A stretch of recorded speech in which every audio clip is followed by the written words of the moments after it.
পরিসংখ্যান বলছে প্রতি বছর প্রায় ৮০,০০০ মাদক মামলা হয় দেশে। এ তথ্য আমলে নিয়ে সম্প্রতি ৩৫টি মাদক মামলার তদন্তে নামে পুলিশের অপরাধ তদন্ত বিভাগ। গত ২ বছরে ১০ মামলার অনুসন্ধান শেষে সামনে আসে চাঞ্চল্যকর সব তথ্য।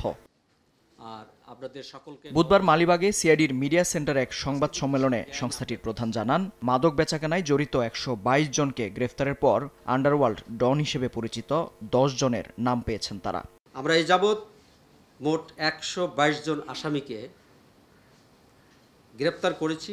এর মধ্যে এজাহার নামী হল ৬৭ জন, আর জামিনে আছে ২০ জন।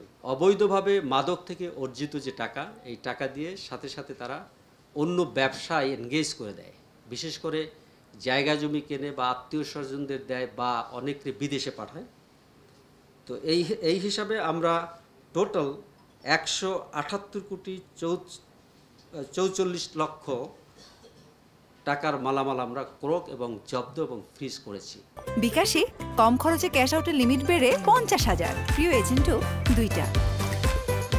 মাদক চোরাচালানে কক্সবাজারের সাবেক সংসদ সদস্য আব্দুর রহমান বদির পরিবারের সংশ্লিষ্টতা পাওয়ার দাবি করে সিআইডি। এমনকি মানি লন্ডারিংয়ে বদির ২ ভাই আমিনুর রহমান ও আব্দুর শুক্কুরের নামও পেয়েছেন তারা।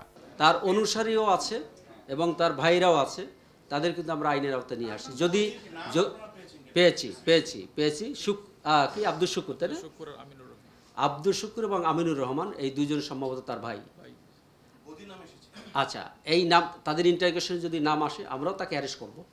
কোনো রকম ছাড় দেওয়া হবে না। মাদকের বিষয়ে কাউকে কোনো রকম ছাড় দেওয়া হবে না। সিআইডির দাবি, মাদক বিক্রির টাকা চোরা কারবারিরা আত্মীয় স্বজনদের নামে অন্যান্য ব্যবসায় বিনিয়োগ করে থাকে। তাদেরকেও নজরদারিতে রাখছে সিআইডি। মেহেদী হাসান, সময় সংবাদ, ঢাকা।